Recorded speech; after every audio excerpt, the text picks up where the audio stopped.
buenos días. Buenos días a todos. Gracias por acompañarnos esta mañana. Estamos hablando desde la Ciudad de México. Un día que ya subió un poquito la temperatura. Estuvieron días muy difíciles de frío. Y sobre todo en estos tiempos, pues, que nos asusta a todos, que nos tiene confinados y que exige mayor cuidado, ¿no? Este es el mensaje inicial, mayor cuidado porque pues este mal está terrible y no hay forma de detenerlo. Esta mañana, bueno, quiero también saludar pues a todos los participantes, prácticamente están de todos los estados de la República, aquí de México, los de los 32 estados. También tenemos participantes de Estados Unidos de Norteamérica, de España, del Perú, Bolivia y Colombia. Llegamos a inscritos a casi 500 personas y pues poquito a poquito se van integrando, pero vamos a tener que empezar ya. Esta mañana bueno, estamos dentro de un ciclo de conferencias para conocer las realidades de otros países hermanos en cuanto a sus experiencias alrededor de la educación superior y los sistemas de aseguramiento de la calidad. En esta oportunidad me es grato recibir y presentar a ustedes al licenciado Jorge Mori Valenzuela, y si ustedes me permiten voy a dar muy rápido una lectura a su semblanza. Es una persona joven pero con mucha experiencia. Jorge Mori Valenzuela es director general de Educación Superior Universitaria del Ministerio de Educación del Perú. Es de profesión abogado, titulado en la Universidad Nacional Mayor de San Marcos de Lima, una universidad emblemática en toda América Latina. Por su antigüedad, es una de las primeras que se crearon en América. Jorge Mori tiene posgrado en gestión pública por la Universidad del Pacífico del Perú. Cuenta con 15 años de experiencia en el diseño e implementación de proyectos y políticas vinculadas al aseguramiento de la calidad de instituciones de educación superior. Una experiencia vasta en este tema, por lo mismo que hoy nos va a dar la charla. Ha trabajado en proyectos para diversos organismos de cooperación técnica internacional en el ámbito educativo, como la UNESCO, la UNICEF, entre otros. Cuenta con un fellowship de ASOSCA como emprendedor social en el ámbito universitario. Fue asesor en el Congreso de la República del Perú para la elaboración y aprobación de la ley universitaria vigente 30220. Pues es un gusto, es un honor tener con nosotros a Jorge Mori, compañero de estos temas y de mejorar la educación en nuestros países y en el Perú específicamente. Pues bienvenido, Jorge. Adelante con tu presentación.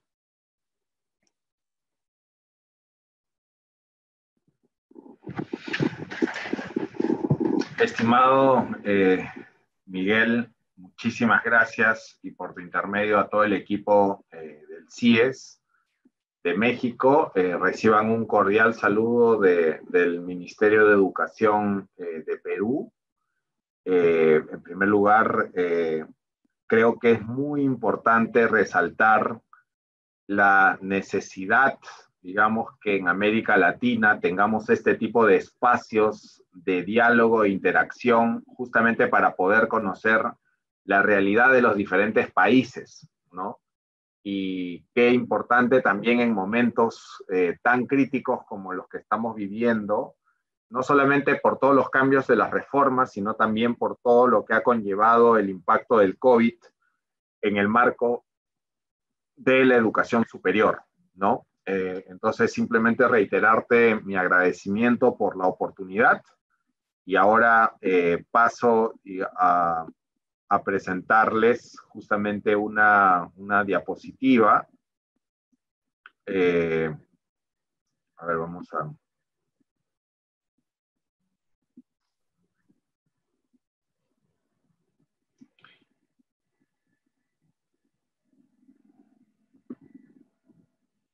Bien.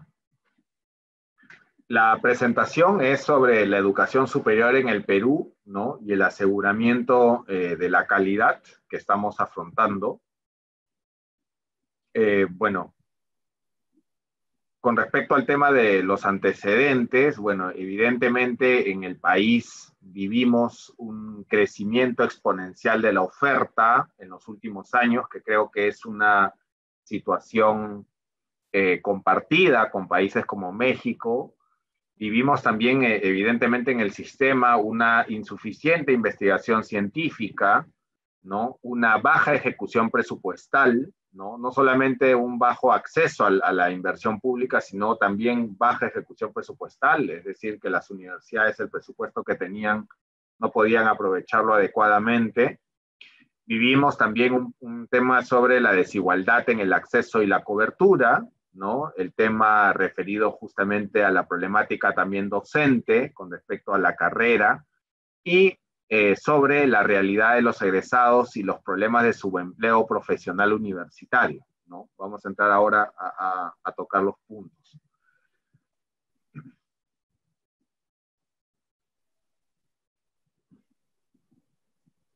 Bien, esta historia en realidad, bueno, como ustedes comprenderán, en realidad todo el proceso de reforma que el Perú está viviendo, nosotros en realidad, digamos, podríamos decir que se inicia en el 2010, cuando el Tribunal Constitucional de Perú, digamos, a partir de una sentencia, determina que el sistema universitario se encontraba en un estado inconstitucional de las cosas y señala el Tribunal Constitucional que el Estado debe crear una superintendencia universitaria.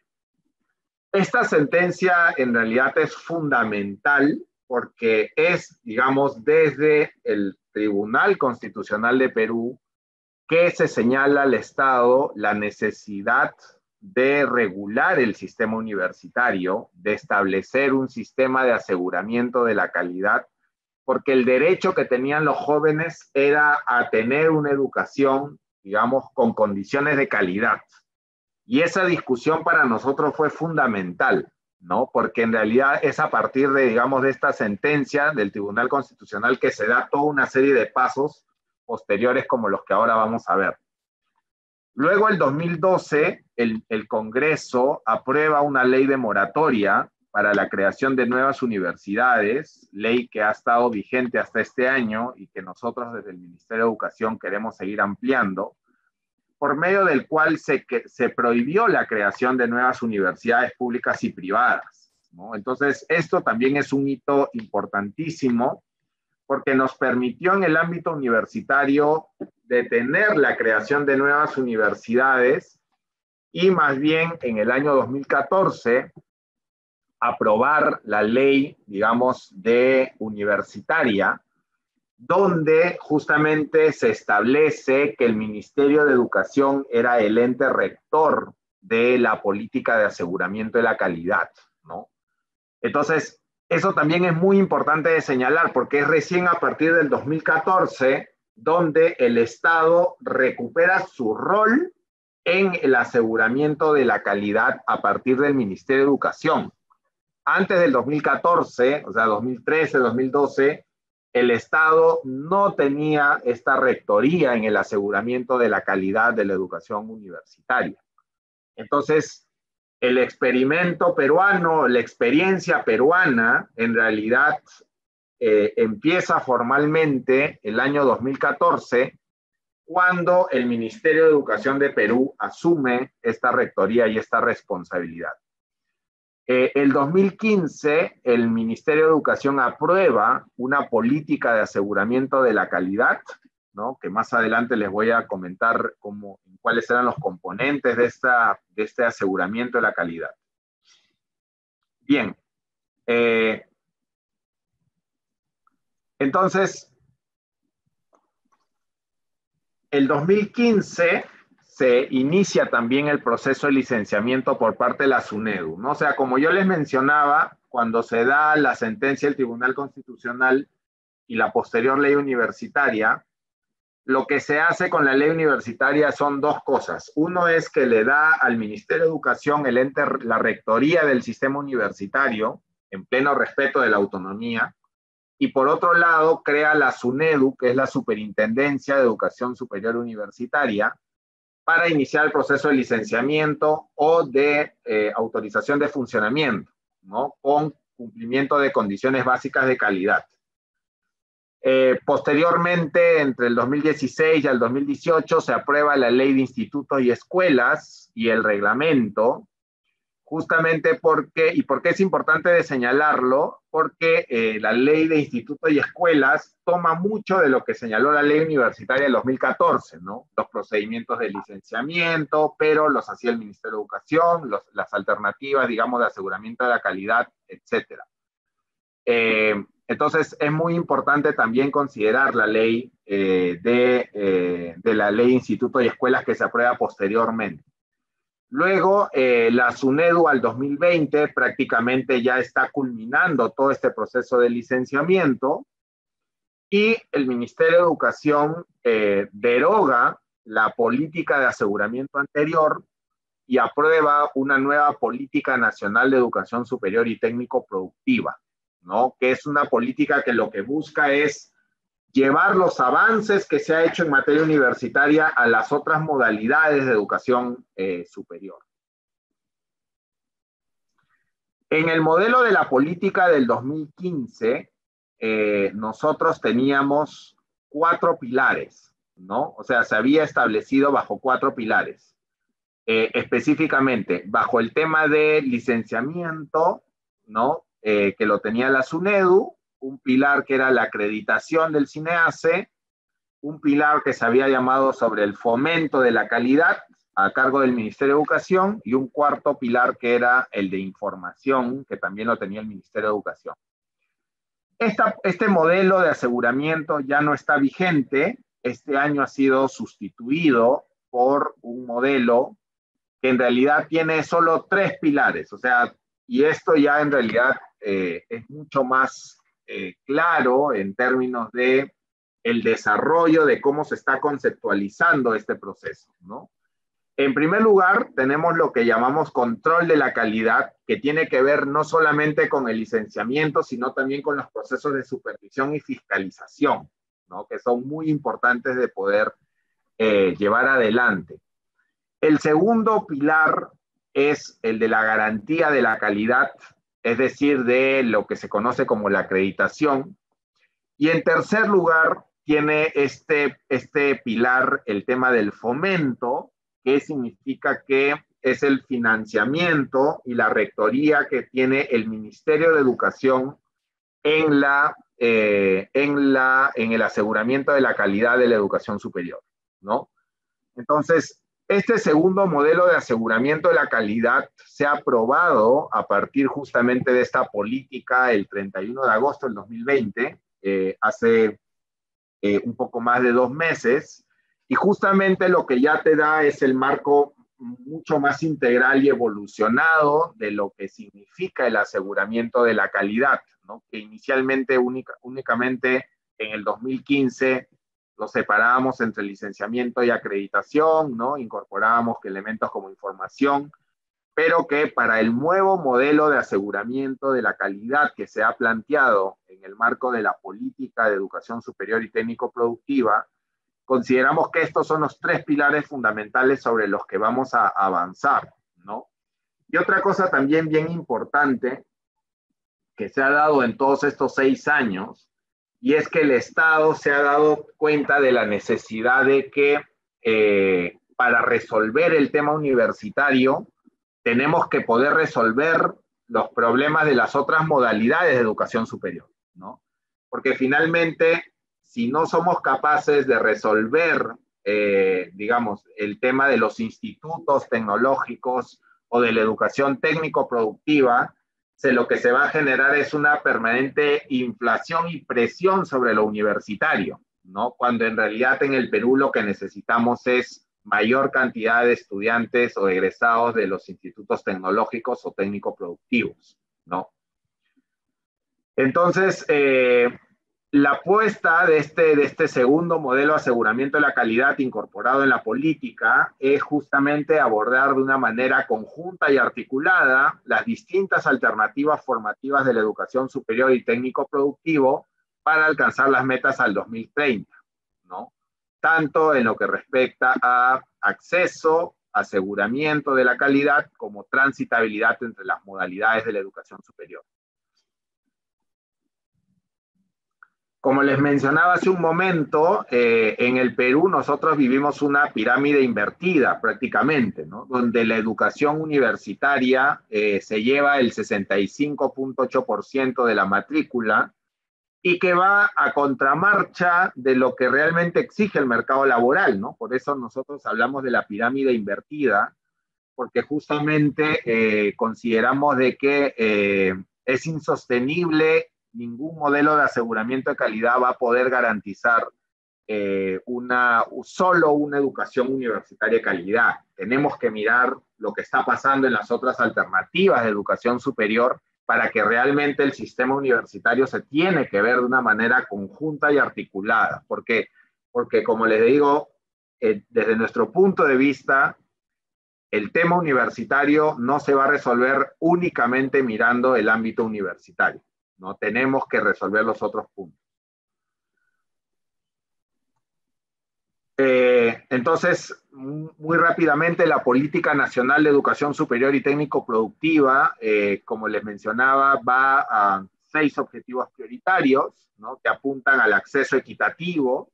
El Perú tiene aún un acceso a la educación superior bastante limitado, estamos alrededor del 33%, muy por debajo del promedio regional, ¿no? Colombia está arriba del 50%, Chile está por arriba del 80% de acceso a la educación superior y técnico-productiva, nosotros estamos en 33%, ¿no? O sea, 3 de cada 10 chicos, y por eso que el Perú aún tiene una ruta bastante larga para seguir incrementando el acceso, pero el reto que tenemos es el acceso con condiciones de calidad. Luego es el tema de la formación integral, ¿no? El desempeño docente, miramos evidentemente la calidad de las instituciones, la gobernanza del sistema y el rol rector, y la movilización de los recursos, ¿no? Es tan importante seguir en la ruta de incrementar el presupuesto de la educación superior para lograr los objetivos que nos buscamos como país. Bien, luego de haber hecho este primer acercamiento, digamos, en general, cómo se está viendo el tema de la política en términos más de diseño, de policy, creo que ya es importante de señalar también un aspecto importantísimo, ¿no? Perdón. En el año 2014, cuando empezó todo el proceso de reforma universitaria, el número de universidades privadas frente a las públicas era de 2-1, ¿no? Prácticamente el doble de universidades privadas frente al caso de las públicas. Hoy en día, a partir del proceso de licenciamiento, esto quiere decir de autorización de funcionamiento, el número de universidades con licenciamiento prácticamente han vuelto en 50% el número de universidades públicas y privadas, ¿no? Una conclusión preliminar de este punto es que como resultado de la reforma universitaria, la universidad pública ha logrado recuperar un protagonismo importante, sobre todo fuera de Lima, ¿no? En las regiones, porque justamente las universidades públicas en gran medida estaban asediadas por estas universidades privadas de mala calidad que han, digamos, tenido que, en algunos casos, cerrar, porque justamente al denegar el licenciamiento de la SUNEDU, digamos, han tenido que suspender sus exámenes de admisión, ¿no?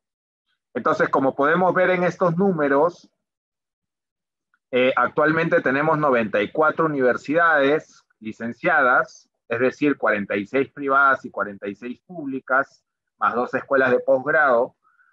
Y en el caso de las denegadas son 49, 45 son privadas, ¿no? Y solo 2 son públicas y 2 escuelas de posgrado. Entonces, como podemos darnos cuenta, el resultado del proceso de licenciamiento en el Perú o de autorización de funcionamiento ha sido una corrección, digamos, del sistema, donde se ha evidenciado, digamos, que mayoritariamente la educación privada creada en los últimos años era la educación que no brindaba condiciones básicas de calidad, ¿no?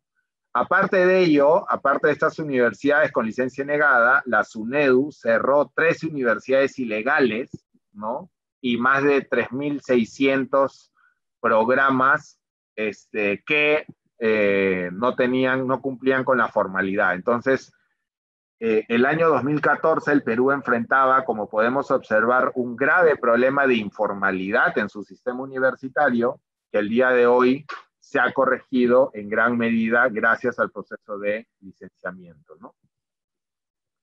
Bueno, algunas fotos nomás de muchas, de cómo la infraestructura de las universidades era antes y cómo ahora, digamos, se ha mejorado considerablemente, ¿no? En el marco del proceso de reforma universitaria que está viviendo el país. Uno de los aspectos fundamentales también ha sido el incremento de las publicaciones científicas, ¿no? Del incremento en un 171% el número de publicaciones según la base Scopus.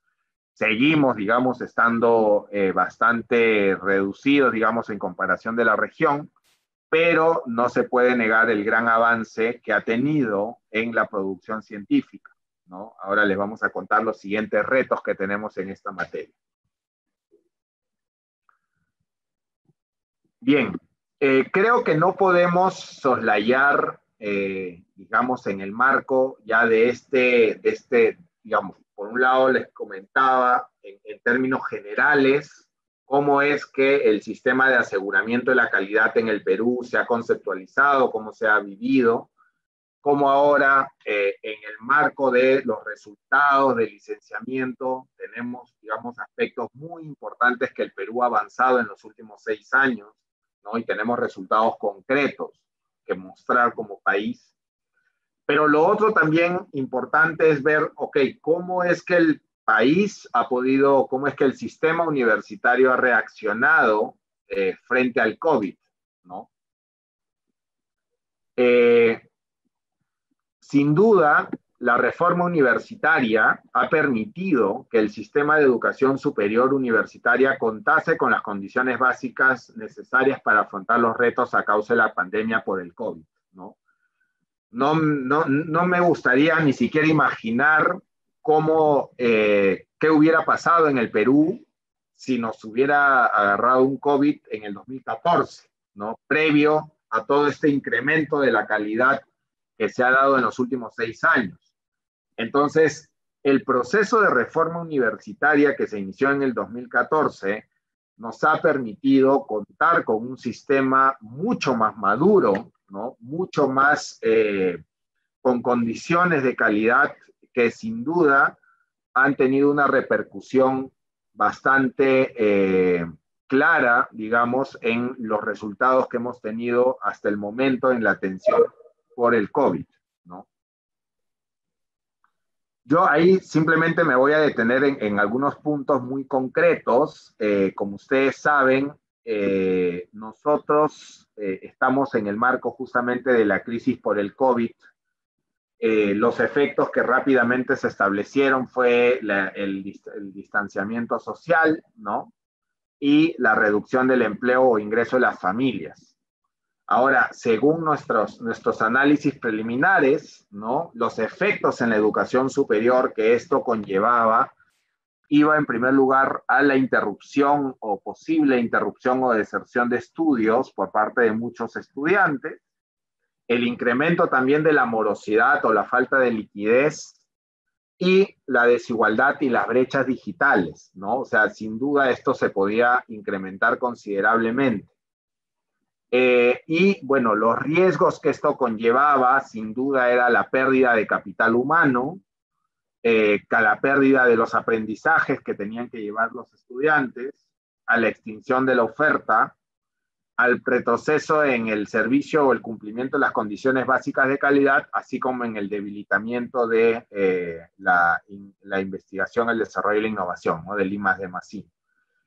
Entonces, estos eran los riesgos que nosotros enfrentamos al inicio de la pandemia y, sin duda, todos estos efectos de la educación superior eran efectos que desde el Ministerio de Educación, ahora con la rectoría que tenemos en el marco de la normativa, de la ley universitaria, de la política de educación superior, teníamos que abordar y afrontar, ¿no? Entonces, el Ministerio de Educación, ahora que cuenta con la rectoría en el sistema, digamos, las acciones que ha tomado en el marco de la pandemia, podríamos dividirlo en 4, ¿no? En primer lugar, lo que corresponde al tema de la normatividad, se dio todo un conjunto de normativa para la educación remota de emergencia, ¿no? Separándolo de la educación virtual propiamente dicha. Se modificó también la ley universitaria para mejorar la regulación de lo que es la educación virtual, ¿no? Se modificó el artículo 47 en el marco de la pandemia justamente para poder mejorar esta situación. Por otro lado, se ha invertido desde con fondos públicos y con programas de la cooperación técnica internacional, como por ejemplo con el BID, en programas de fortalecimiento de las capacidades institucionales, ¿no? Con organizaciones internacionales que están brindando asistencia técnica a las universidades públicas, capacitando también a más de 13,000 docentes de las universidades públicas en todas estas herramientas digitales y con financiamientos, digamos, importantes, en este caso más de 80 millones de dólares para actividades esenciales en universidades públicas, ¿no? Un tercer grupo de acciones estuvo dirigido al financiamiento de la conectividad, porque evidentemente había muchos estudiantes que no contaban con internet. Se les facilitó un presupuesto, ¿no? De cerca de 18 millones de dólares a las universidades para que pudieran contratar el servicio de internet a sus estudiantes, así como también el financiamiento de servidores y equipamientos tecnológicos para fortalecer justamente el equipamiento de las universidades. Finalmente, el financiamiento a la continuidad de los estudiantes a través de becas y créditos educativos, justamente con el objetivo de poder ayudar directamente a la demanda, ¿no? Es importante nuevamente reiterar que esto se ha hecho justamente porque el Ministerio de Educación ahora tiene la rectoría, ¿no? O sea, en el 2013 el ministerio no podría haber hecho esto porque no tenía el marco legal como para poder atender esta situación, ¿no? Entonces, sí es importante seguir resaltando ese punto porque creo que eso es el punto central de la reforma del aseguramiento de la calidad en el Perú. Termina siendo el rol del Estado, ¿no? O sea, el Estado como, no solamente como garante de la calidad, sino el Estado como facilitador y obviamente entendemos bien que es una apuesta a país, ¿no? Porque nosotros venimos de una apuesta en el año 96, ¿no? Previamente, donde se aprobó un decreto legislativo 882 que permitió el lucro en la educación superior y donde la apuesta fue que el mercado iba, digamos, a ser digamos, el factor modernizador de la educación, ¿no? Y especialmente la educación universitaria.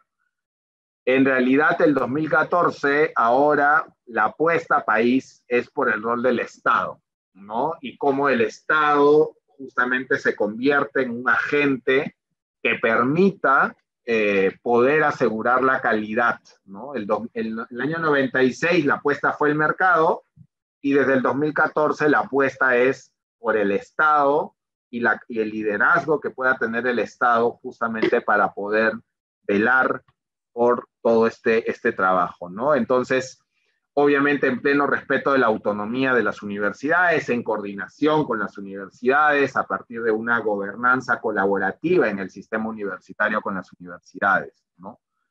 Pero sí es muy importante tomar en cuenta esos aspectos.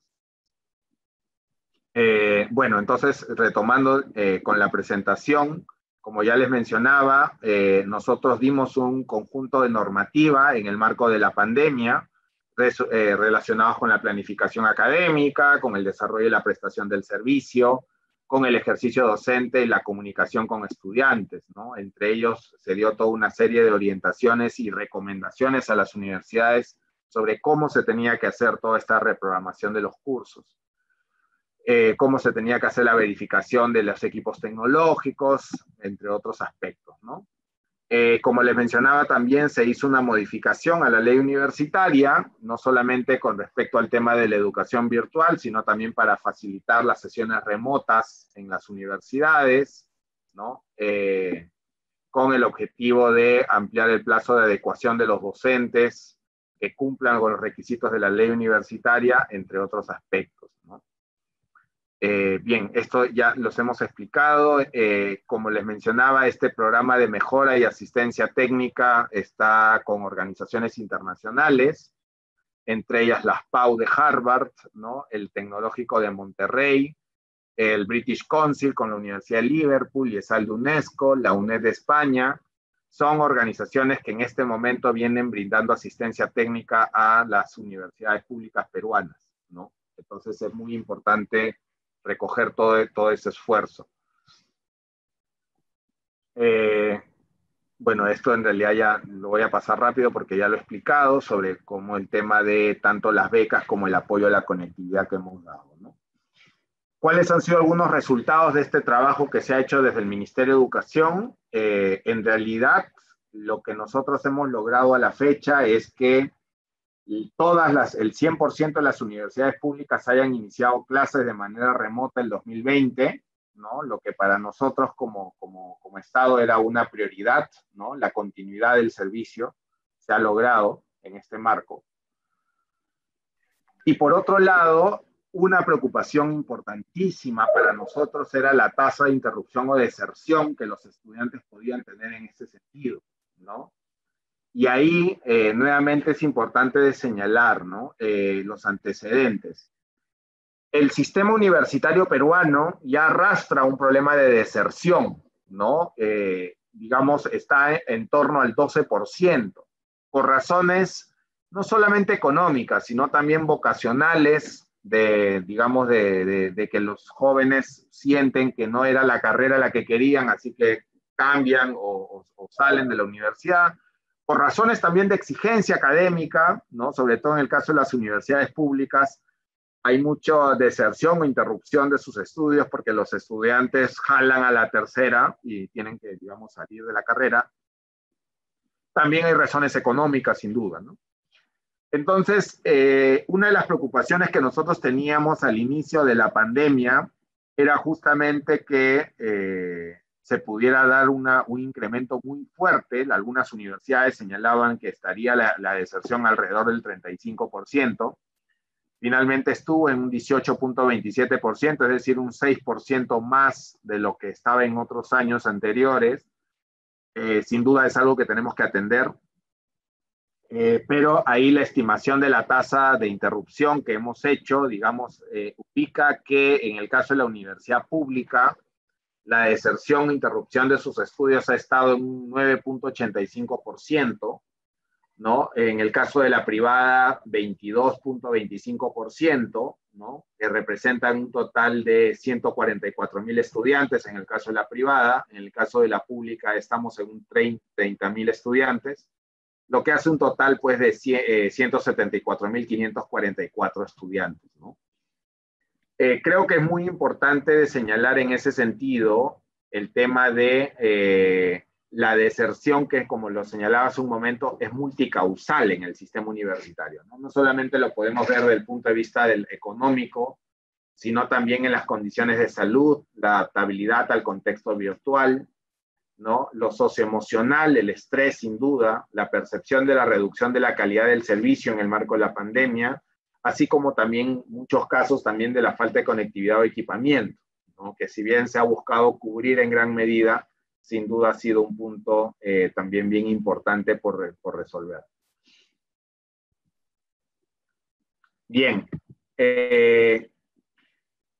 una de las lecciones que nos deja digamos, la pandemia, justamente en este marco también del aseguramiento de la calidad, tiene que ver sin duda con lo que es la educación remota de emergencia, ¿no? Entendida pues como este cambio temporal en la entrega y la enseñanza, ¿no? Como lo decían Hodge, Moore, Locke y Bond, en este famoso artículo donde justamente hacen la diferencia, ¿no?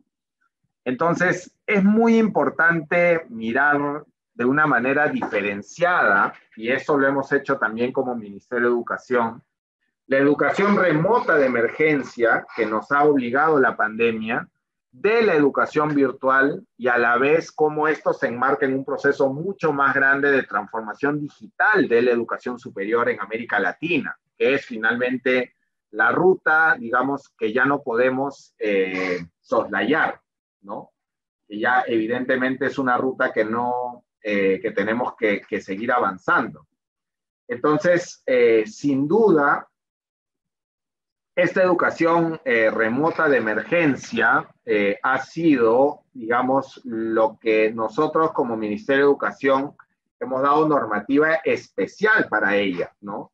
¿Por qué? ¿Y qué implica esta educación remota de emergencia, ¿no? ¿Y qué lo diferencia de la educación virtual? Que para el aseguramiento de la calidad, o sea, para la autorización de funcionamiento, no necesitas cambiar la modalidad en la cual te ha autorizado el Estado la provisión del servicio. Eso quiere decir que si una universidad tiene una educación, digamos, enseña derecho de manera presencial y tiene la autorización para brindarla de manera presencial, la educación remota de emergencia no cambia la modalidad, simplemente es una situación excepcional, pero que una vez que se supere la pandemia se volverá a la presencialidad en el programa. Mientras que para la educación virtual sí se requiere una autorización especial, ¿no? Y obviamente el cumplimiento de condiciones básicas de calidad particulares. Y de la misma forma, cuando hacemos referencia a la transformación digital, vamos mucho más allá de la educación virtual, evidentemente, ¿no? Entonces, uno de los retos en el marco justamente del aseguramiento de la calidad que tenemos es cómo logramos convertir esta educación remota de emergencia a una educación virtual a distancia que realmente pues cumpla con los estándares de calidad que ahora la superintendencia te obliga a tener, ¿no? Justamente estos son desafíos que nosotros hemos abordado como país y que hemos enmarcado en la Política Nacional de Educación Superior y Técnico Productiva, que finalmente termina siendo el documento matriz que como país nos van a llevar justamente hacia el 2030, ¿no? Esa es la ruta, digamos, desde donde se ha planteado todos estos desafíos que han sido parte de esta exposición. Las metas que la propia política nos establece tienen que ver con la transformación digital de las instituciones educativas, ¿no? Con la modificación de marcos normativos para darle mayor flexibilidad y acompañamiento a la continuidad del servicio educativo, al desarrollo de mecanismos de soporte a los estudiantes en riesgo de deserción, ¿no? A la implementación de instrumentos de fomento para el mantenimiento de condiciones básicas de calidad, y en la reconversión de perfiles profesionales a través de programas de ciclo corto y certificación intermedia de aprendizajes, ¿no? Estos son los puntos fundamentales, centrales, en los cuales tenemos que, como Ministerio de Educación, nos hemos planteado justamente en el marco de la política, como les decía, es el norte hacia el 2030, ¿no? Nosotros, como ya aterrizando, digamos, sobre las acciones que se van a tomar en el corto plazo, perdón, en las acciones 2020-2021, evidentemente va a ser la priorización de atención a la interrupción de los estudios universitarios a causa del COVID, la ampliación de becas, ¿no? Y el fortalecimiento de las capacidades de las universidades públicas. También para el 2021 se ha previsto el financiamiento de la ampliación de oferta en las universidades públicas, así como el fortalecimiento de la investigación en la universidad pública, ¿no? Tenemos fondos especiales justamente para que apuntan a este trabajo. Vamos a seguir con los incentivos a los investigadores en las universidades, así como la suscripción de convenios de gestión con las universidades públicas para fortalecer las condiciones básicas de calidad. Y finalmente, con esta lámina, termino esta presentación. En realidad, nosotros, las metas que como país nos hemos planteado al 2030, en el ámbito universitario, es justamente contar con al menos 10 universidades peruanas reconocidas entre las 1000 mejores a nivel mundial, sea QS o el ranking del TAM Higher Education, incrementar la matrícula en universidades públicas con énfasis en los quintiles más pobres, triplicar el número de docentes investigadores, incrementar el número de docentes universitarios con grado de maestría o doctorado en universidades del top 1000 mundial, mejorar la producción científica de las universidades para que sean de alto impacto. Nos interesa no solamente un mayor número de publicaciones científicas, sino también el número de citaciones, el H-index que puedan tener los autores, y finalmente aumentar el porcentaje de asignación de presupuesto en la educación superior y técnico-productiva respecto a la asignación total en educación. Con esto, en realidad, como ustedes se habrán dado cuenta, mi objetivo y mi interés ha sido poder darles una mirada, un overview a lo que estamos viendo, ¿no? Lo que está pasando en la educación superior y en el aseguramiento de la calidad, sin querer también contarles un poco más sobre cómo desde el Ministerio de Educación hemos intervenido y hemos actuado en el marco de la pandemia y también en el marco de las nuevas facultades que tenemos a partir de la reforma universitaria. Creo que es muy importante, como lo señalaba al inicio de mi presentación, que América Latina, Latinoamérica, vea justamente cuáles son las lecciones aprendidas, ¿no? Los avances y también retrocesos que se están dando en los países. Y por eso nuevamente quiero reiterarle mi agradecimiento a Miguel y al CIES por la oportunidad, justamente en un contexto en donde la discusión de la educación superior es una discusión muy importante para el desarrollo de nuestros países, ¿no? Muchísimas gracias.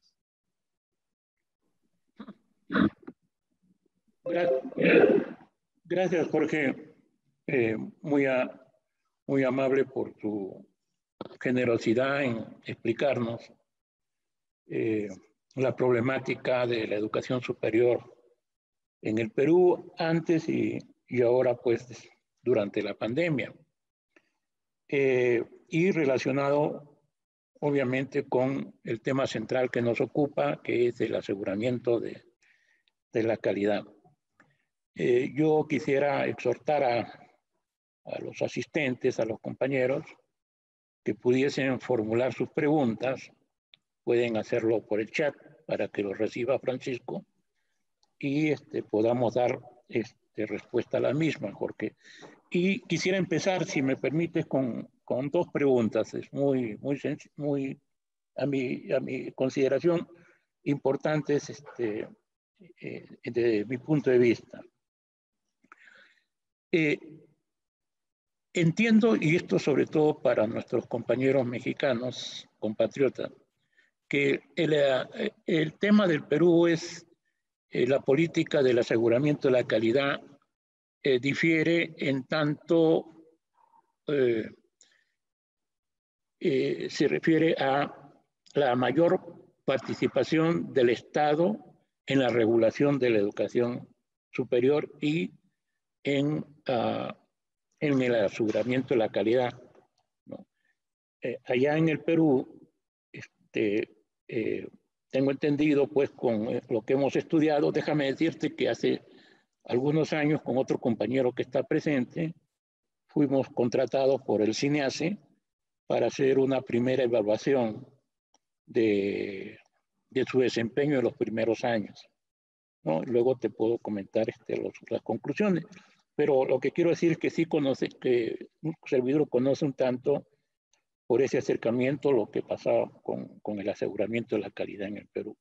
Entonces, hay un organismo peruano dependiente del Ministerio de Educación que se llama CINEACE, el Sistema Nacional de Evaluación, Acreditación y Certificación de la Educación Superior. Es un organismo que reúne dos elementos o dos factores de la gestión de la calidad, que es precisamente la acreditación y la otra es la certificación de las personas que egresan, o sea, de los profesionales que egresan y están en el mercado, la certificación laboral de ellos, como aquí lo hace otro organismo que se llama Conocer, pero no con esa característica para la educación superior, para los profesionales de educación superior. Entonces, mi primera pregunta, una vez esto es,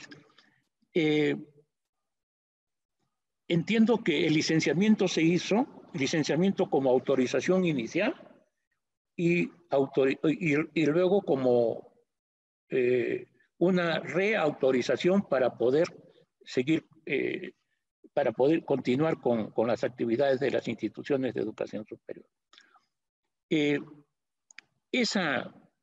Ese licenciamiento se hizo obligatorio tanto para las públicas como las privadas, es la primera pregunta, ¿no? Y si fuera posible, Jorge, ¿cuál fue la reacción sobre todo de las instituciones públicas, ¿no? Siendo ellas creadas por el Estado y que en esta acción significaría decirles, oye, a ver, ¿cuál ha sido tu desempeño? Y si no lo has hecho bien, te voy a como tú dices, estrangular la matrícula y sus efectos que tiene entonces en sus reacciones, ¿no? Porque me parece mucho más sencillo, pues, intervenir en una particular que no está haciendo bien las cosas, pero en una pública que ha sido creado por el propio Estado, ahora negarle la continuidad de operaciones, ¿no? Esa es la primera pregunta.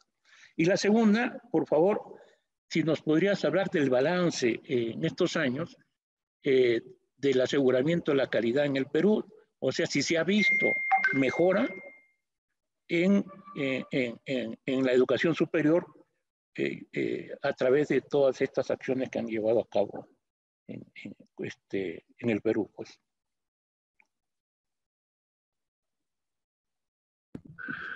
Sí, de acuerdo, Miguel. A ver, ¿qué es lo que pasa, no? Cuando se da la ley universitaria, se establece que el Ministerio de Educación es el ente rector, responsable del fomento, y la SUNEDU es el organismo regulador, ¿no? Y lo que hace la SUNEDU es establecer las condiciones mínimas de calidad, ¿no? Las condiciones básicas, el umbral sobre lo que es y no es lo que es una universidad y lo que no debería ser. Eso en realidad, para el Estado, en este caso para el Ministerio de Educación, también fue un enorme desafío porque muchas de sus universidades no contaban con las condiciones básicas de calidad. Y el Estado ahí tuvo que intervenir y financiar con mucho presupuesto, con cerca de 1.000 millones de soles, el licenciamiento de las universidades públicas, ¿no? Pero ¿qué es lo que ocurre?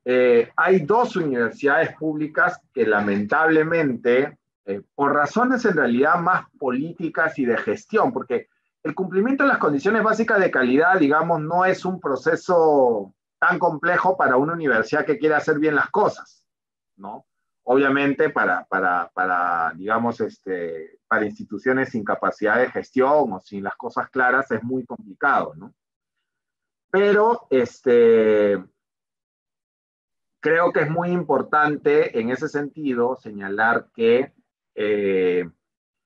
tú lo que tienes es una universidad pública que en los últimos años en el proceso de licenciamiento, ha realmente avanzado mucho en el cumplimiento de estas condiciones básicas de calidad y hubieron 2 universidades públicas que lamentablemente no cumplieron con ellas, ¿no?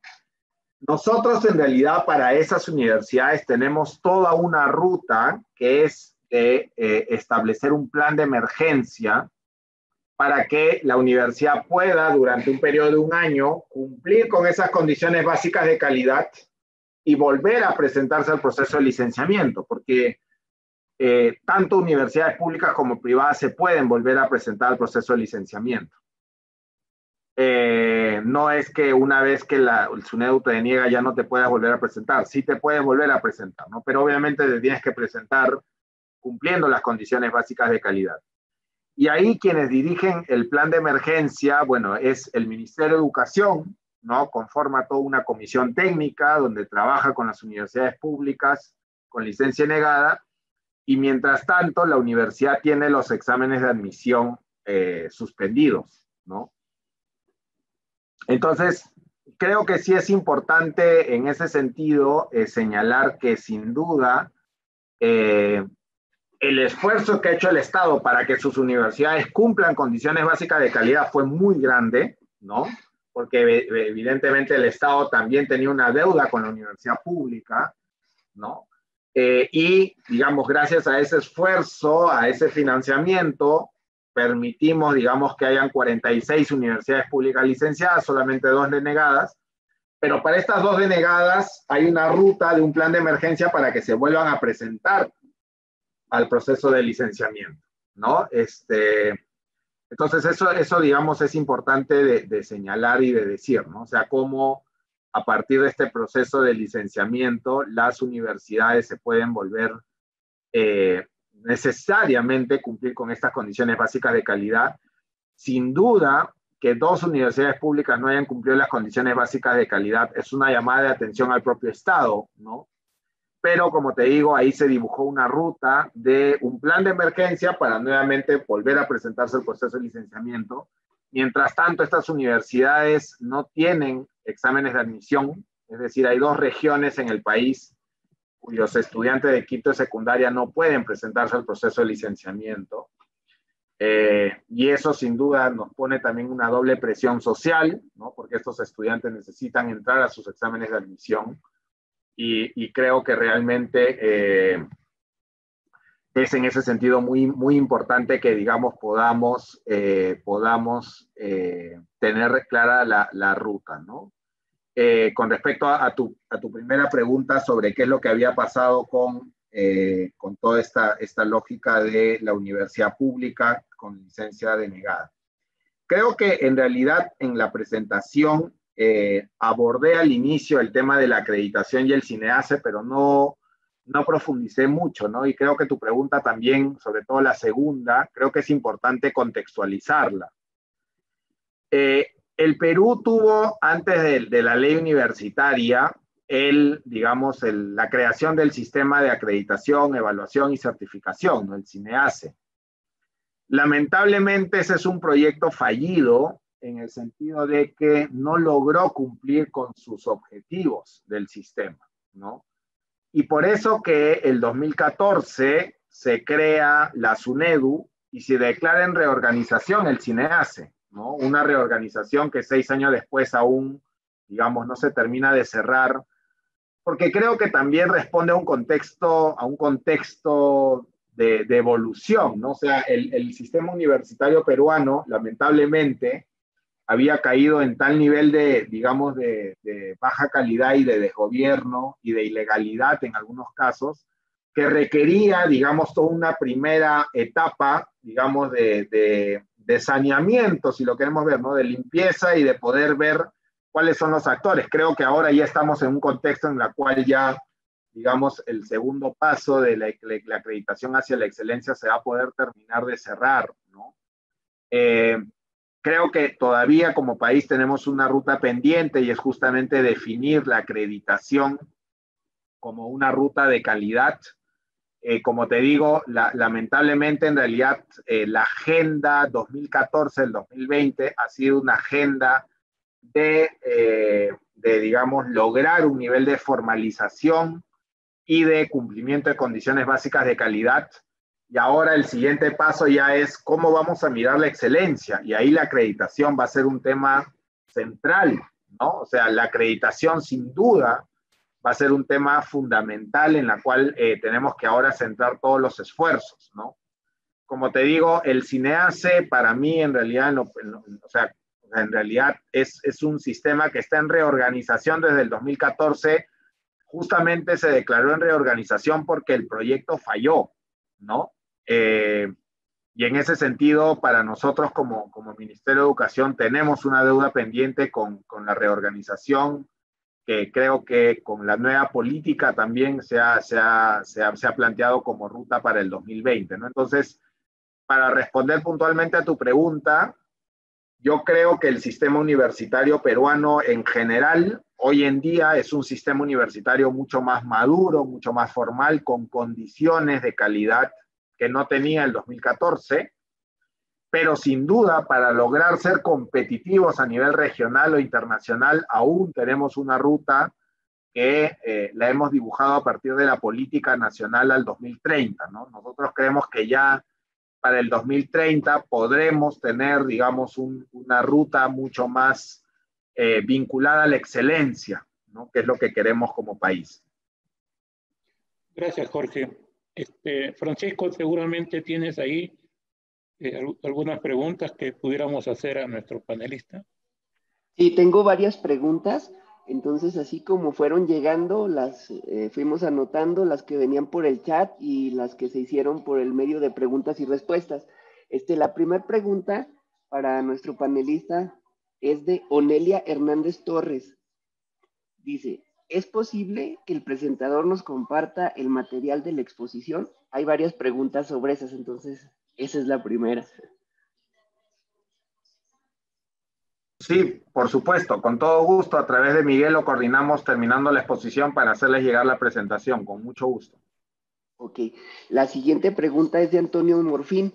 En realidad son varias preguntas. Dice, ¿por qué se descartó el pilar de información en el nuevo modelo de calidad? Y dice, ¿qué comprendía este pilar? ¿Y quién está realizando ahora esta función o se considera que no es importante? Sí, en realidad nosotros en el Ministerio de Educación contamos con un sistema integrado de información para la educación superior, ¿no? Sin duda la información es un aspecto, un componente fundamental para el diseño de las políticas, para la toma de decisiones, pero que en realidad para, digamos, conceptualmente hablando, en el marco del aseguramiento de la calidad, no consideramos que era un componente, digamos, conceptualmente que responda a un modelo de aseguramiento, ¿no? En todo caso, la información es un aspecto más transversal, ¿no? Que corresponde a todos los componentes de la educación superior. No era un componente específico, sino tanto el licenciamiento, la acreditación como el fomento requieren de un sistema integrado de información que está a cargo del Ministerio de Educación, ¿no? Y que este año ha ganado mucha fuerza en ese sentido también. Yo quisiera, Jorge, abonar a la pregunta de Antonio Morfín. Fíjate, quizás con un símil podría ser una mejor formulación de la pregunta. Tú sabes, pues en México la acreditación no es obligatoria, ni la acreditación institucional, ni la acreditación de programas. Entonces, sin embargo, la función de un sistema de acreditación, tal como lo conceptuamos, debe cumplir dos propósitos. Uno, de mejora de la calidad, mejora continua, y la otra es como una rendición de cuentas, pero una rendición de cuentas de carácter social en este caso, para que las acreditaciones que se den a algunos programas o instituciones se publiquen con un sistema de información. En este caso en México lo hace la Secretaría de Educación Pública, ¿no? Como un sistema de información para que la sociedad, los padres de familia, los alumnos, los mayores interesados, vean qué instituciones están cumpliendo con los propósitos que ellas dijeron que iban a cumplir y que se refleja en la acreditación. Entonces, los programas acreditados y publicados constituyen un sistema de información para orientar a los jóvenes, a los padres de familia, donde podrían ir a matricular a sus hijos, porque recibirían ahí pues esa garantía de que se está protegiendo a estos jóvenes a través de estos reconocimientos, ¿no? A través de este acto de fe de que están haciendo bien las cosas. Por eso para nosotros es importante y por ello seguramente, y me atrevo a decir que es la pregunta que obedece, que dio origen a la pregunta de Antonio Morfín. De acuerdo, como les digo, o sea, el hecho de que no sea un componente del aseguramiento de la calidad no significa de que no sea un aspecto fundamental, ¿no? Sino es más que todo una discusión conceptual en dónde lo ubicas. Para nosotros, en realidad, la información y los sistemas de información son fundamentales. Nosotros, como Ministerio de Educación, somos el ente rector de todo el sistema también de información que existe para la educación superior. Justamente acabamos de aprobar una nueva norma y contamos, digamos, con un sistema bastante robusto, cada año más robusto, pero simplemente esto que ustedes ven aquí, desde mi punto de vista, digamos, era una discusión más conceptual, ¿no? En el sentido de si tú tienes los procesos de control de calidad vinculados al licenciamiento, autorización de funcionamiento, tienes los procesos vinculados al tema de garantía de la calidad, tienes los procesos de fomento, digamos, la información es algo que tiene que estar como un eje transversal, ¿no? No es, digamos, un componente más. Para mí, en realidad, es un tema más que todo digamos, de orden conceptual, ¿no? De cuando estamos hablando, pero eso no le resta importancia, evidentemente, a los sistemas de información en el marco del aseguramiento, ¿no? Gracias, Jorge. Continuamos con las preguntas, Francisco, por favor. Sí, claro. Laura Herrera nos pregunta, ¿cuál es el nivel de conectividad de Internet en las zonas marginadas del Perú?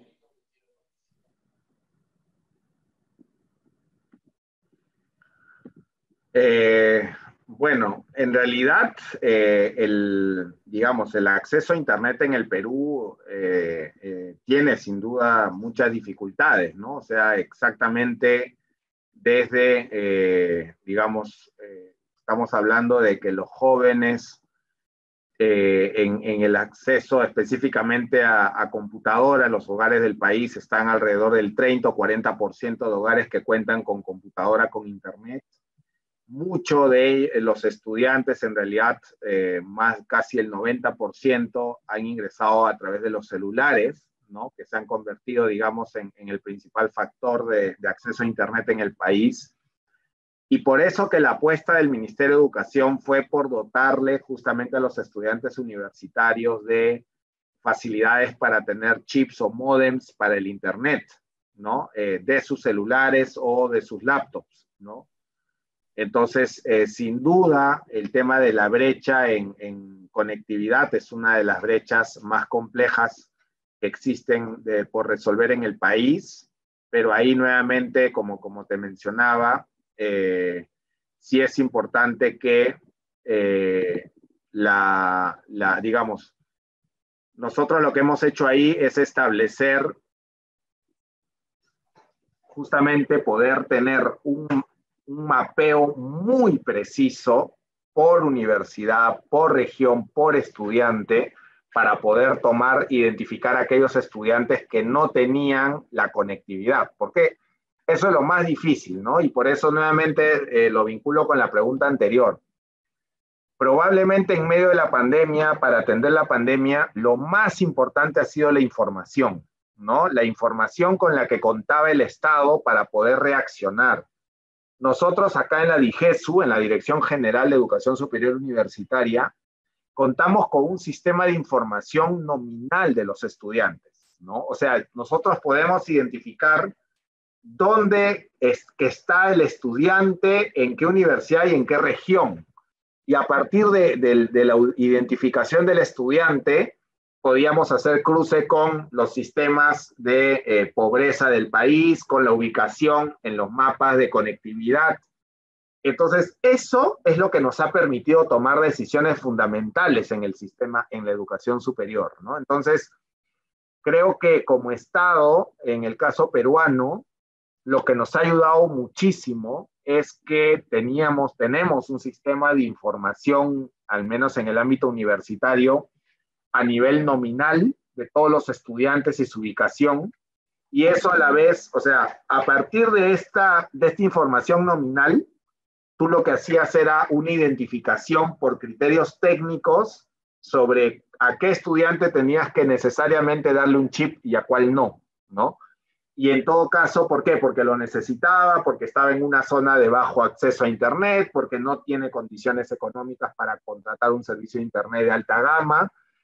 Entonces, si me permiten a mí una recomendación que se podría dar o una lección aprendida, es que para poder ayudar en el marco de la pandemia a los estudiantes, la información ha sido fundamental, ¿no? Los sistemas de información han sido fundamentales para que a partir de eso podamos identificar a los estudiantes que necesitaban la ayuda con el cruce con los otros sistemas de información, podamos realmente identificar cuáles han sido estos jóvenes que requerían el apoyo, ¿no? Entonces, abonando la pregunta anterior, sin duda, un Estado sin sistema de información no puede tomar medidas y no puede tomar decisiones que realmente vayan al ciudadano, ¿no? Entonces, por eso es que es tan importante la información en ese sentido.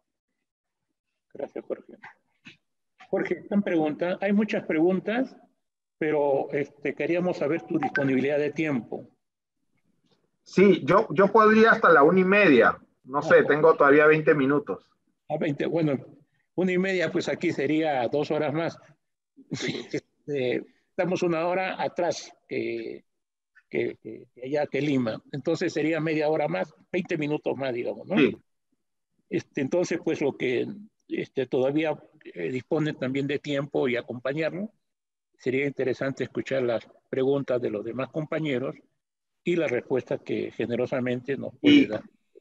Y Miguel, yo sumado a eso, en realidad, como te lo mencionaba, para nosotros también sería muy importante tal vez a partir de las preguntas que pudiera haber, tener una segunda reunión, ¿no? Tal vez la segunda semana de diciembre, no sé, porque creo que también vale la pena motivar estos intercambios, ¿no? Y tal vez, pues, si ustedes pueden sistematizar aquellas preguntas que no quedaron resueltas, que esas preguntas sean la materia, digamos, podría yo, por ejemplo, hacerles una presentación específica sobre los sistemas de información en el aseguramiento de la calidad de la educación superior, por ejemplo, si ese es un tema que podríamos profundizar mucho más, ¿no? O sea, cuenten conmigo en ese sentido también. Pues muchas gracias, siempre muy generoso, Jorge. Entonces, seguimos, seguramente lo vamos a hacer, Jorge, si así tú lo has considerado. Por favor, Francisco. Claro que sí. José Gamboa nos pregunta, nos dice, la matrícula es mayor en las instituciones privadas. ¿A qué se debe que los estudiantes no recurren a las públicas? Sí, en realidad desde el año 96, cuando se apertura el lucro en la educación superior universitaria, se da, digamos, la posibilidad de que aparezcan las universidades empresa, y desde el año 2006, una década después, ya la población estudiantil en la universidad privada era mayor que la pública, ¿no? Porque evidentemente hay una demanda insatisfecha y la universidad privada, digamos, amplió la oferta de una manera mucho más rápida que el Estado. Esto es algo que en realidad nosotros ahora recién estamos corrigiendo, ampliando la oferta de la universidad pública, ¿no? Que es una de las prioridades. Entonces, para responderle específicamente a su pregunta, es porque la universidad privada, digamos, antes de la reforma, tuvo, digamos, mejores condiciones para poder ampliar su cobertura. Sin embargo, fue una ampliación sin condiciones de calidad, en primer lugar. Y en segundo lugar, porque hay que reconocerlo, el Estado peruano no financió adecuadamente a la universidad pública. Eso es algo que se está revirtiendo ahora, porque para que la universidad pública pueda atender a más estudiantes, requiere que pueda, digamos, tener un mayor financiamiento para que justamente desde el Estado se pudiera atender ello, ¿no? Entonces, por un lado, la apertura al mercado que se dio desde el 96, por otro lado, la falta de financiamiento a la universidad pública originó que la universidad pública no abriera demasiadas vacantes, ¿no? Esas son las razones fundamentales de por qué existe una mayor población universitaria en la universidad privada que la pública. Ok, muchas gracias. Aquí voy a unir 3 preguntas de Raúl Galván, Luis Carlos Ovalle Morquecho y de Eugenio Cetina. Las preguntas son, ¿quiénes evalúan la calidad? ¿Cuál es el proceso de acreditación del Perú para asegurar la calidad? ¿Y qué nos puede comentar acerca de los estándares de calidad del SUNEDU? Entonces, como son muy parecidas, las junté. Sí, gracias. A ver, la SUNEDU es un organismo técnico especializado autónomo, ¿no? Y tiene, digamos, 8 condiciones de calidad y en realidad sobre esos 8 condiciones de calidad es donde se hace la evaluación justamente para todos los procesos de licenciamiento. Hay un detalle bien importante y es que todos los informes técnicos de licenciamiento son públicos, ¿no? O sea, se pueden revisar en la página web de la SUNEDU y eso también ha ayudado mucho a la legitimidad del sistema, porque evidentemente toda la evaluación que hace la SUNEDU sobre las condiciones básicas de calidad, digamos, lo ha hecho a partir de informes técnicos de licenciamiento y evaluando estas 8 condiciones de calidad, ¿no? En realidad, por otro lado, el SINEACE, que es el sistema de acreditación, ojo, separemos licenciamiento, condiciones básicas de calidad con acreditación, que está a cargo del SINEACE. El SINEACE y su acreditación en realidad han estado enfocados a dos aspectos centrales, ¿no? Por un lado, lo que tiene que ver con dar una acreditación pública de calidad, o sea, que el propio SINEACE acreditaba, y por otro lado, el reconocimiento de acreditaciones internacionales, ¿no? Pero como les digo, eso es un sistema que en realidad ha funcionado en gran medida un poco en piloto automático porque no ha respondido a una política específica, ¿no? Porque el sistema de acreditación aún está pendiente de reorganización. Entonces, habían muchas cosas que, digamos, por ejemplo, que el SINEACE acreditaba universidades o carreras de universidades que no cumplían condiciones de calidad, ¿no? Entonces, por eso que en realidad la reforma en gran medida en los últimos 6 años se ha basado a partir del trabajo de la superintendencia, ¿no? Mientras que en realidad el SINEACE está pendiente su reorganización y sobre todo lo que ha venido haciendo el SINEACE es el reconocimiento de acreditaciones internacionales que las propias universidades traían, ¿no? Eso sería en principio lo que podría responder. Gracias. Oye, Jorge, estoy entendiendo que el SINEACE acreditaba o se dio casos de acreditación de programas de educación superior y sin embargo, si se hiciese la prueba de licenciamiento o de acreditación institucional, esta institución no pasaba, pues no se le aceptaba. ¿Es así? O sea, lo que pasa es que posteriormente se dio esa norma, pero efectivamente hubo universidades que recibieron la acreditación, pero no cumplieron las condiciones básicas de calidad, ¿no? O sea, eso demostraba, digamos, la desarticulación entre el proceso de licenciamiento y acreditación, ¿no? O sea, realmente no había una articulación adecuada, ¿no? Recién ahora, digamos, está empezando esta semana el ministro de Educación, Ricardo Cuenca, tenía una primera reunión de articulación entre el SINEACE y el SUNEDU, justamente porque los estándares tampoco dialogaban entre ellos, ¿no? Entonces esa es una tarea pendiente porque si realmente pues las universidades no, el sistema de aseguramiento no dialoga entre ellos, es muy difícil, digamos, que cumplan con su finalidad, ¿no? Entonces, como lo decía al inicio, creo que es muy importante de señalar que el Perú está pendiente la reorganización de su sistema de acreditación, ¿no? O sea, mientras ese sistema de acreditación no se reorganice, no se reformule, va a ser bien difícil, digamos, que se pueda avanzar en la acreditación, ¿no? Esa es una discusión pendiente que tenemos como país. Lo que el Perú ha avanzado es en el cumplimiento de las condiciones básicas de calidad a cargo de la SUNEDU. Gracias. La siguiente pregunta es de Arturo Olívar Hernández. Dice, ¿a qué resistencias se ha enfrentado la Rectoría Pública al retomar la educación superior? Bueno, esa es una pregunta muy pertinente y muy importante, ¿no? Yo estuve en el Congreso, digamos, como asesor en cuando se formuló la nueva ley, y en realidad, evidentemente, la principal resistencia venía por respecto a la discusión sobre la autonomía universitaria, ¿no? Porque muchas universidades, digamos, entendían que la autonomía universitaria no podía permitir un Estado regulador. Entonces, ahí hubo una discusión, digamos, técnica, conceptual, sobre cómo en realidad una adecuada regulación del Estado sí podía convivir con una autonomía universitaria, solamente que veníamos de un modelo de autonomía universitaria donde prácticamente era autorregulatorio, ¿no? Y por eso fracasó. O sea, veníamos de un modelo anterior donde el sistema se autorregulaba a sí mismo, el ministerio y en realidad el Estado no regulaba la calidad universitaria.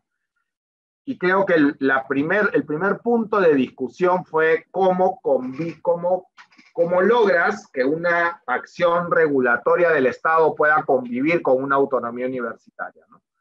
Entonces ahí obviamente ayudó muchísimo el diálogo con, digamos, los docentes, los estudiantes. ¿Por qué? Porque ellos eran los que vivían, digamos, los abusos, los atropellos o las deficiencias del sistema universitario. Entonces, en esa discusión fue muy importante el rol de los docentes y los estudiantes, porque un rol sin duda que el Estado pueda regular el sistema, evidentemente las universidades, su principal tema de debate era la autonomía, ¿no?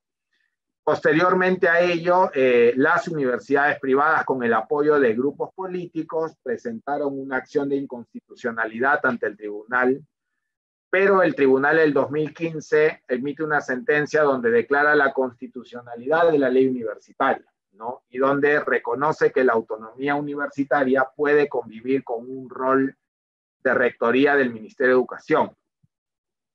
Entonces yo diría que la primera discusión fue una discusión más en el mundo de las ideas, conceptual, ¿no?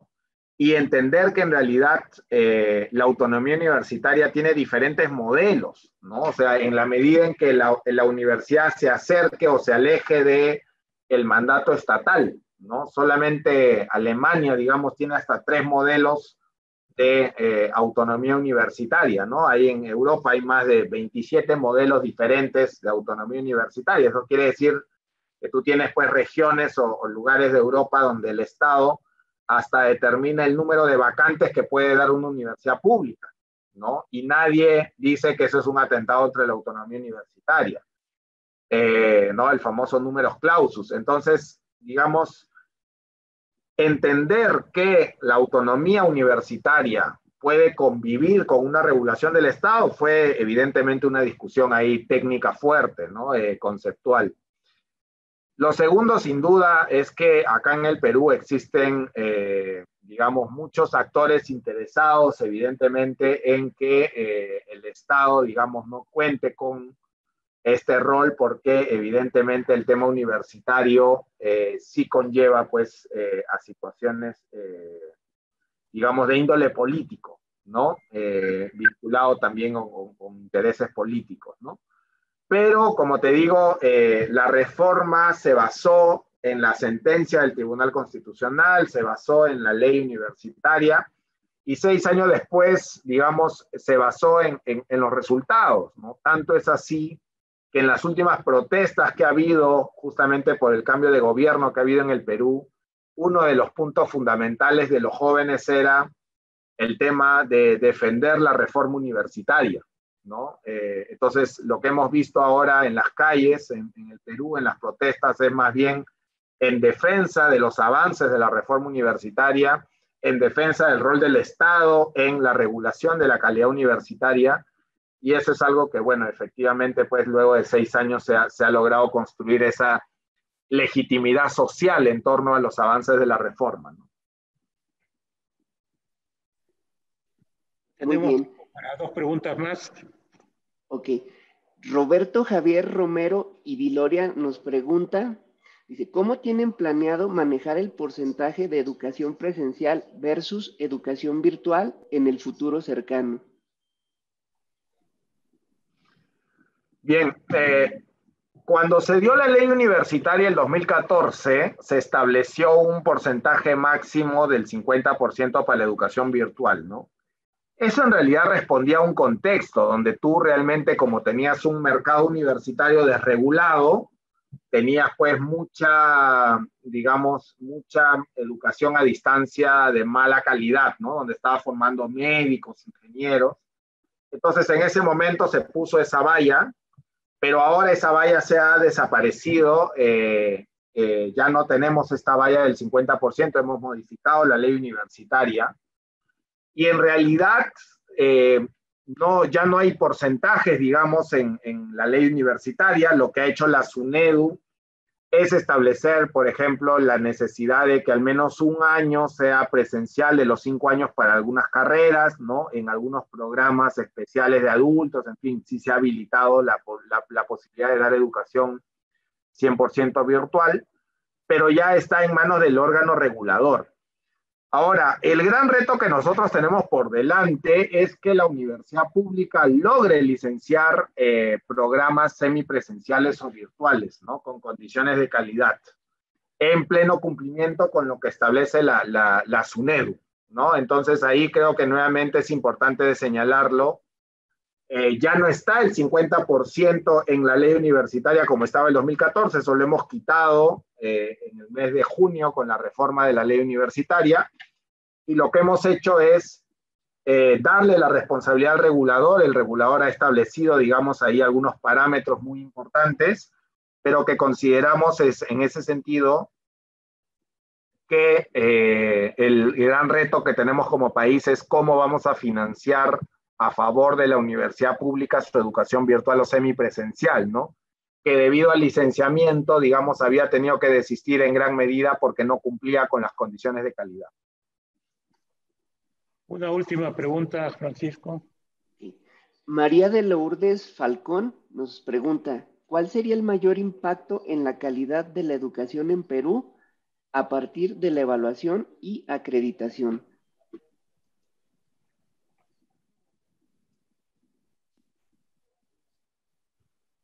¿Cuál sería el principal impacto, no? Sí, dice el mayor, pero pues sí sería el principal impacto. Sí, ¿cuál sería el principal impacto? Bueno, yo creo que en realidad ustedes, como saben, Miguel también como un experto en la materia, sabe que, digamos, la calidad, digamos, dependiendo de los autores y las discusiones conceptuales, la calidad en la educación superior tiene diferentes connotaciones, ¿no?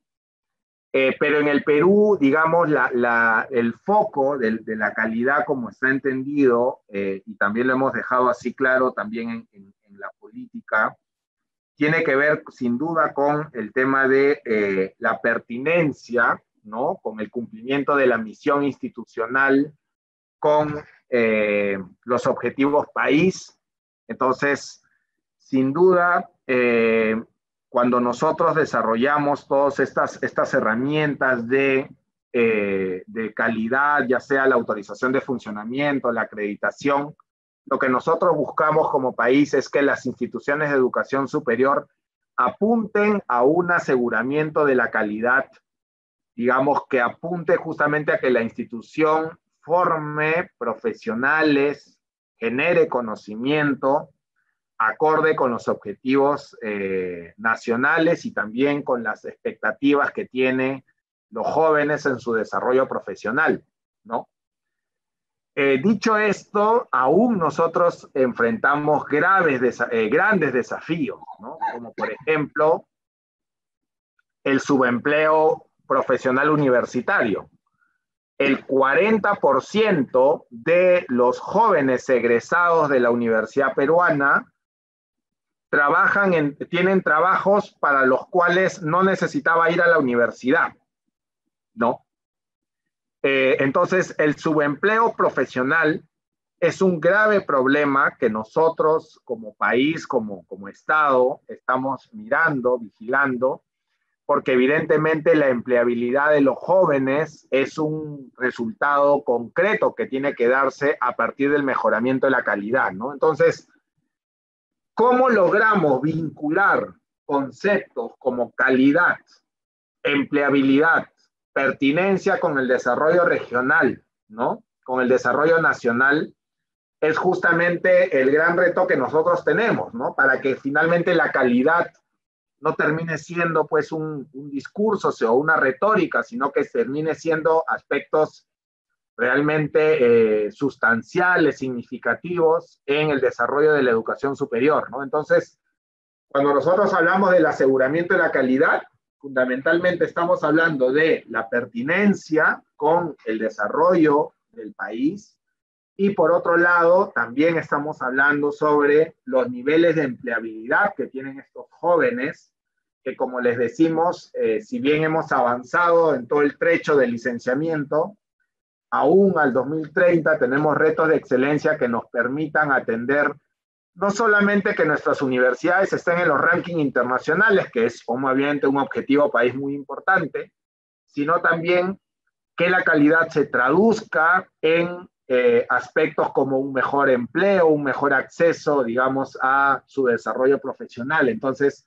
las tasas de subempleo profesional que tenemos en el país, si bien no es algo que se pueda simplemente, digamos, señalar como responsable de la educación superior, porque ya responde, digamos, a una estructura productiva mayor, pero creo que sí es muy importante insistir en esa línea, ¿no? O sea, de cómo la calidad de la educación superior lo traducimos en cosas mucho más tangibles para el joven que tiene la expectativa de desarrollarse en la educación superior. Pues muchas gracias, Jorge. Hemos abusado de tu tiempo, pero nuevamente repito tu generosa y amplia explicación. Nos ha dado elementos importantes también a nosotros, en lo particular, porque tú tienes conocimiento de que estamos construyendo un sistema nacional de evaluación y acreditación de la educación superior. Y por eso esta razón de tener estos espacios, estos diálogos, para intercambiar ideas, experiencias buenas, igualmente, como tú lo señalaste, experiencias fallidas, y que gracias a estos experimentos podemos nosotros capitalizar estos aprendizajes. Nuevamente, pues a nombre de los comités interinstitucionales para la educación superior, te damos las gracias, igualmente a los compañeros de Perú, a los países que ya señalé y obviamente a mis paisanos. Les agradezco esta atención y le tomamos la palabra. Vamos a